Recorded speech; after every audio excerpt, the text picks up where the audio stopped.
Donald, you were interviewed early in Black Op Radio, or a guest I wanted to speak to. You're on show number 3. It's quite a while ago. So, for those who are not familiar with your books and yourself, can you give us a brief background of what your interest was in John F. Kennedy and what got you writing? I joined the military because of something Kennedy said, and I served in the Air Force from 1964 to 68, and then I went back to college and eventually went to graduate school. In graduate school, I did my dissertation research on the growth of multinational corporations, and that led me to extensive examinations of government documents and stuff having to do with what was going on with the American economy in the 1970s particularly. The more I looked at that, the more curious I became about the immediate history of that, and that would be the 1960s.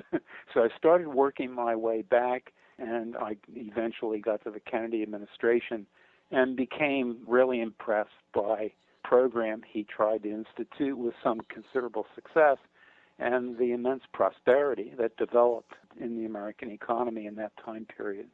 So that's how I sort of got, connected back to Kennedy, originally starting with just liking him as president, although I didn't know a great deal at that time, and sort of being inspired by him.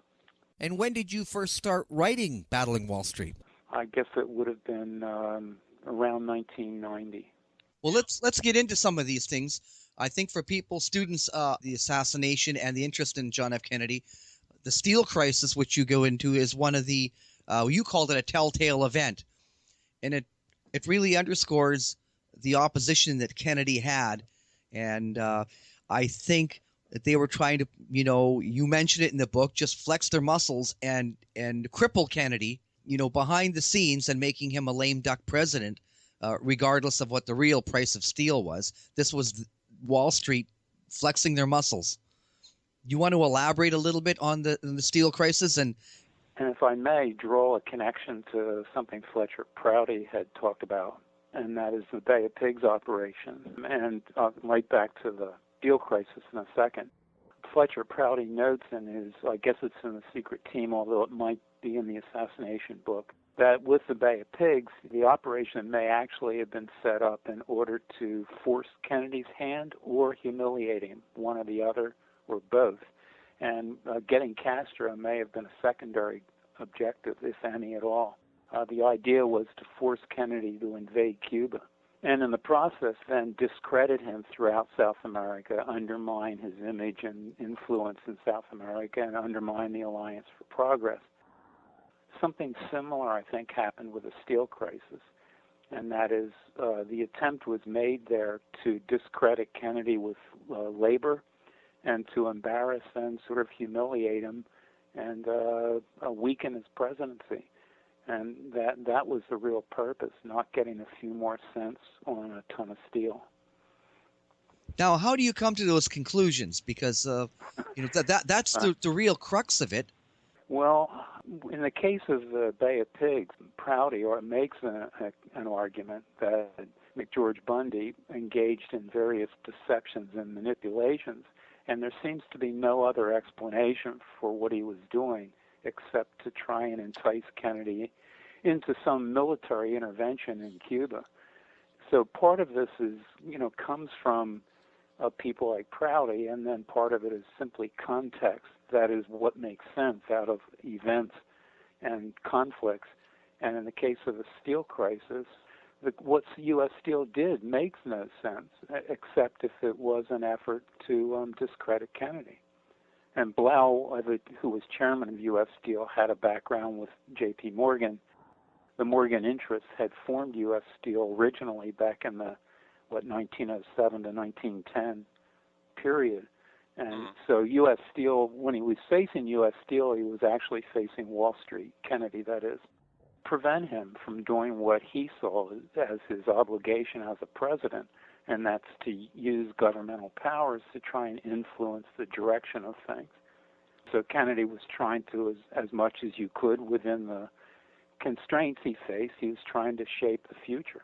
And Wall Street decided that they didn't really care for his idea of the future or his intervention in the economy.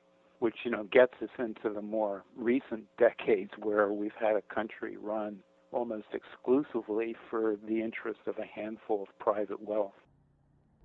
They must have been counting on the fact that Kennedy was going to fold, and they probably underestimated the level of his response and how deep and wide it was, because he mobilized several branches of his government, got his brother involved, and also pursued things from several different angles, legally, using his own prestige, trying to embarrass the steel industry, going on TV in terms of news conferences.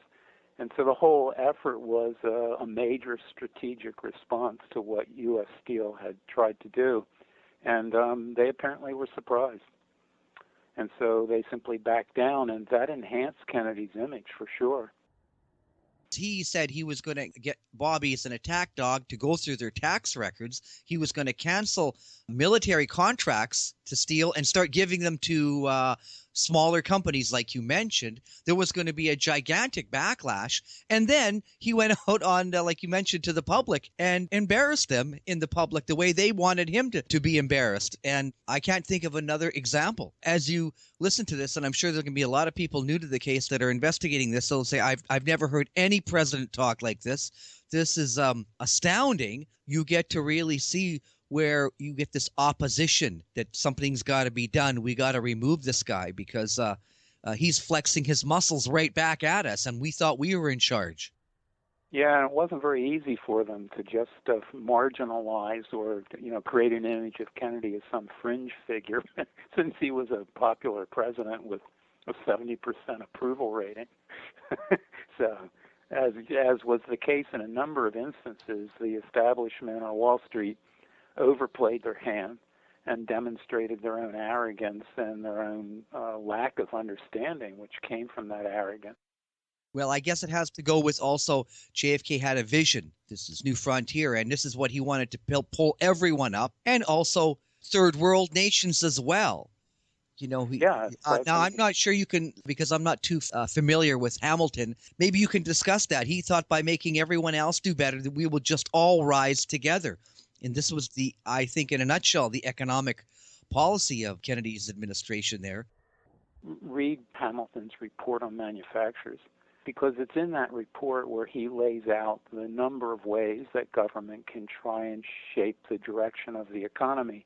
And he also clearly rejects the idea that private interests are supposed to just be allowed to run wild. And so this was from the very beginning of the country's history. A historian once said that Roosevelt, what was the statement? Roosevelt spoke like Jefferson but acted like Hamilton. And that's what Roosevelt and Kennedy had done, was to sort of restore or resurrect that Hamiltonian idea that the country's general interests had to be put first, and you had to shape policies around those goals related to the country's general interests instead of just cultivating private wealth. So he was using all of the available legitimate tools to instigate and promote a higher level of prosperity in the country. And that would also allow a higher level of justice.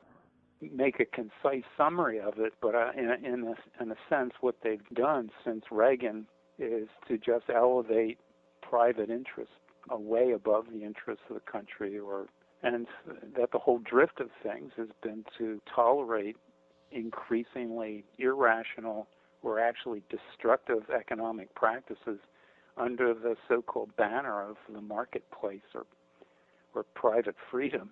And that's a crazy way to run a country, and we're suffering now immensely from the consequences of that. Speculation and paper shuffling and acquisition and grabbing stuff. There's very little in there that creates a new tractor or a better energy system or anything else. It's mostly just feeding the upper class's interest in getting more control and more wealth in what is now a dying economy. And his huge interest in science and technology, from the big water projects to investigation of desalinization of water and to farming in the ocean. Here's a whole bunch of projects that he gave his support and backing to, including, of course, nuclear energy, which some people don't like today. But and NASA, too, he expected to pay off in terms of science and technology. So that was all part of the program. I think that's what made him so effective, is that he had a very coherent program. He was himself programmatic, right? So he had a package of things he wanted to do, and he kept coming back with them. The only recent president who maybe was that programmatic was George W. Bush, but the program was totally evil. So, you know, many of our other, certainly Obama's, have no real established or defined program except in narrow sort of Clinton-esque secondary issues, right? Yeah, but he came in on this wave of change, and then he hires the same guys that caused the Wall Street bankruptcy. He put them in charge. I mean, it's well, let's not talk about that because well, that's part of the problem here, though, right? And it's part of the significance of Kennedy's assassination. That, in a sense, it took the middle part of the 20th century, when this country reached its highest levels, was under the overall direction of people like Roosevelt and Kennedy. And what we've had since then is pretty much a disaster. This whole IMF style of opening the world for foreign investors and top-level wealth, and the hell with everybody else. That whole orientation has to be gotten rid of. I don't think the United States is going to recover unless it is. And we're getting in serious trouble, I guess. Rockefeller more or less was admonishing Kennedy to pursue a much more quote-unquote conservative agenda, which meant, some notion of getting government out of the way of big business and banking, unless they're called upon, of course, as we've seen in recent times. That is, to provide money. Government's allowed to provide money to the banks, but they're not supposed to do much else. So there was this exchange in the paper where David Rockefeller was acting as if he were one of the wise men speaking for the Wall Street interest and telling Kennedy how to run things. Don, can you discuss this creation of the Warren Commission and the research that you've done? It's very interesting. I think what it does is it cleared up, or it eliminated some misleading images of what happened in terms of the commission, and people were thinking that LBJ himself thought it up, and all kinds of candidates were raised as possible sources of the commission. But what was missing until the release of the telephone transcripts from the White House for the week immediately following the assassination, what was missing was any record of who actually did and said what. And when I found out that had become available, that was one of the first things I did was get it. And as I started reading it, it became immediately apparent to me that the same kinds of people who were starting to run the Warren Commission itself were also the people who, at least their friends and associates, were the same people who got the commission created in the first place. So Joe Alsop and Atchison and Eugene Rostow, all bona fide members of the Wall Street establishment crowd, were the guys who twisted LBJ's arm until he finally said okay, at least that's what it appears happened. I'll create this Warren Commission. And that allowed eventually to shut down the Dallas police investigation and to prevent any Texas investigation and to prevent also congressional investigation. And so once those other possible investigations were eliminated, then you could put it squarely in the hands of someone like Dulles and McCloy, and they would do what they were supposed to do, lay the dust and blame Oswald. When you read it, it's like you understand Johnson's getting the Johnson treatment. I mean, he's used to doing it to other people, not getting it back on him. People who are currently trying to create some idea that Johnson was a key player in having Kennedy killed, I don't know what they're looking at, I don't know what they're doing, but there's no indications of that. Unprincipled, opportunistic, failure to stand up, failure to have any integrity, all those things certainly fit. We've been covering some of the chapters of Battling Wall Street. We're kind of around 4 or 5, Kennedy's opposition. Let's get into some of these, chapter 5, which is titled The Short-Term Changes. some of the things that you would like listeners to know about these changes? There was the changes in foreign policy that were rapid as Dominican Republic policy changed. More importantly, the entire Alliance for Progress program was openly altered within something like 18 months. And so it did last beyond that some years, but it was an entirely different program by about the end of 65 or 66. And so there was changes in policy towards the military in Brazil and the possibility of overthrowing that government. There were changes across the board, and they reflected the fact that Kennedy was not going to use the United States to further the interest of the American upper class in foreign policy. I also think that changes the way he was about to treat the Soviet Union with his American University speech, saying that it's about time we start getting along. I think with installing that hotline, he didn't trust his military anymore. He wanted to pick up the phone and call the premier directly, and this was undercutting everything they were trying to pull over on him. I don't think there was any totally satisfactory resolution to the conflict between Russia and the United States that was available to Kennedy. And as in many cases, what he was doing the best that was there. And the best that was there was to eliminate the chances of war and to reduce the waste of people and resources on the military and to try and engage the Russians in some sort of collaborative enterprise. He did offer to the Russians the chance to explore space together. And he made two official offers along those lines, and then I understand a couple of other informal offers, and they just wouldn't respond. And as was the case with the missiles in Cuba, it was the Russians who were, more uncooperative and more dangerous in terms of their behavior.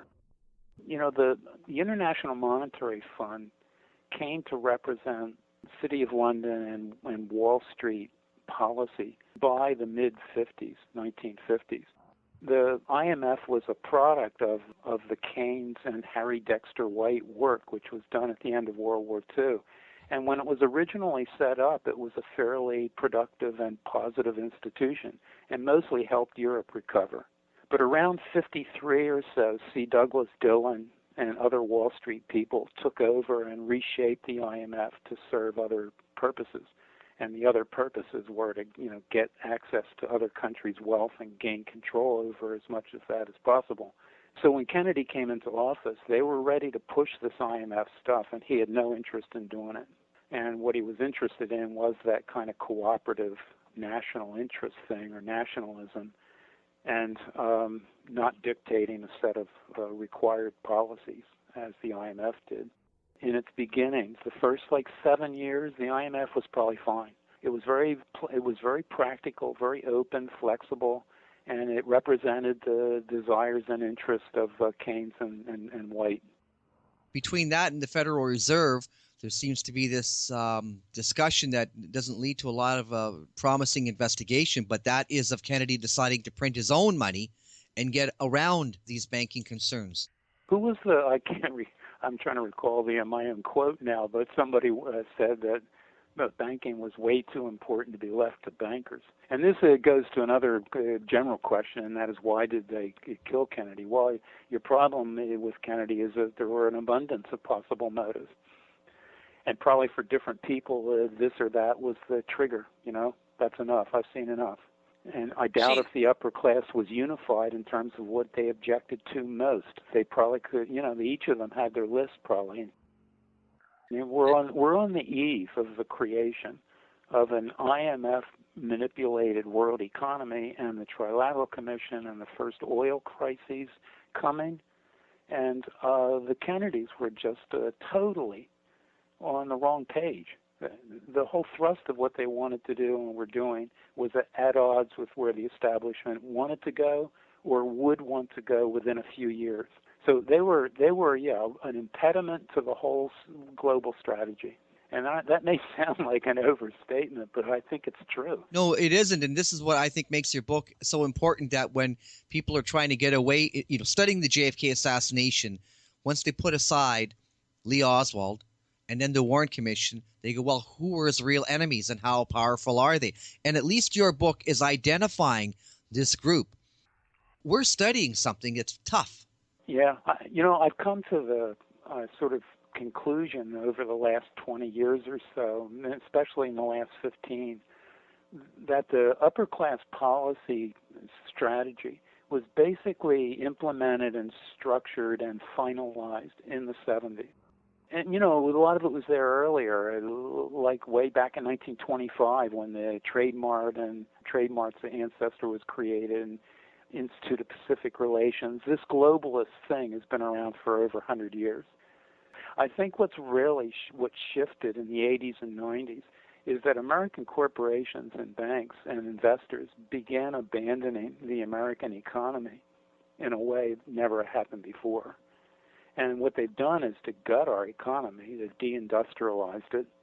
And now we have just a continuous rolling set of crises, and we keep waiting for other shoes to drop, right? Like the value of the dollar that you mentioned earlier, Len. And what could trigger that? Well, the Chinese and the Japanese saying they don't want any dollars could trigger that. The Saudi Arabians saying that they won't sell oil in dollars anymore could trigger that. Or people will just get tired of the paper. Well, I can understand, the Federal Reserve just printing and the amount of money spent on the military. It's every American should know that it's running in a deficit. The bank account is overdrawn. It's overdrawn to the point of a debt ceiling. We have to raise that. Then there's the fiscal cliff. Now we've gone over that. I mean, So what do we make of, what the question I keep coming back to in the last 10 years is, what do we make of this in terms of where the upper class's head is at? Who are they listening to? And, they don't have any prime players like a Dean Acheson or a Dulles or a McCloy who might actually come up with something to say to them. It seems like they just got yes men or people who keep telling them they'll make them more money. And the upper class itself looks to me like they have no idea what they're doing at this point. We're becoming irrelevant in the world in terms of economic clout. That can't go on forever without the American status itself being called into question. And so do these rich people, what do they think? They can sit on top of a dying economy and they don't need to care about it? They don't appear to. We've been covering a lot of the chapters in Battling Wall Street. I urge everyone to get the book. It's available from Donald Gibson. We'll make links to it. Amazon.com. So that's one place to get it from. What are some of the items as we wrap up that you would like people to remember about President Kennedy, his economic crisis? Because this is, like you said, people interested in the JFK assassination, the consumers of this kind of book, it's right down that narrow bandwidth of interest that who were Kennedy's enemies, what was the opposition he was up against, and it was not Lee Oswald. No, Lee Oswald was certainly what he said he was, and that is, I'm a patsy. I guess what I'd like people to take away or think more about is the extent to which Kennedy represented a gestalt, and that was that human beings are potentially creative, and that we can solve our problems, and that we can develop the means by which we can make life better. But you can't usually do that by simply allowing the entire society and country to come under the domination of a handful of private property interests. I think that's what he brought to his own job, was the notion that we had to make things happen, and if we don't get something back like that, we're in deep trouble.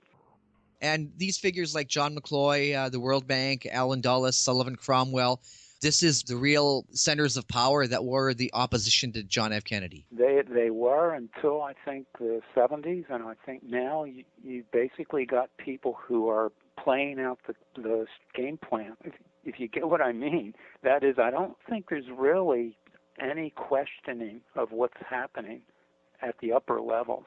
And it's yes men and people who keep promising the upper class that they can fix this or that or contain this or that problem, and just listen to us and you'll own more, have more, make more, get more, and we'll get it for you. I don't think there's really, as much as I dislike those people, I don't think there is a David Rockefeller today, even though his policies are like weighing us down. You don't think there's a David Rockefeller today? No, I don't. Can you elaborate a little on that?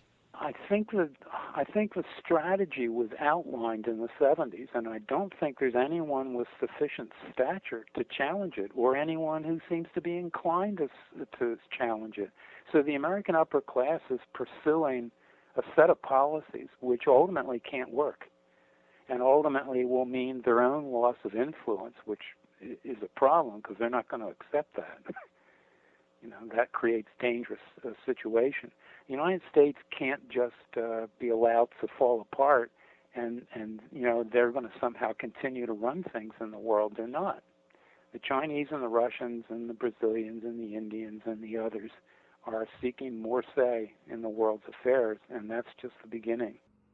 And as far as it goes, it should happen. As a country, we're now, though, defending a set of policies internationally which no one else wants to pursue. As far as I can tell, is semi-dead. When the Chinese, even the New York Times reported this, when the Chinese tried to create a development bank 6 weeks or so ago, the response by Obama was to try and stop them. Well, that's the kind of nonsense that we're going to be looking at, I think. This is the period we're now in, I think, where the military power is the upper class's only real power globally, right? And that's not a good thing. And I think people tuning into the show were interested in John F. Kennedy and his policies and futuristic thinking, forward thinking, the new frontier that ended November 22nd. This is why, your book is, I think, so important and worthwhile, and policies, not a lone gunman and not this story.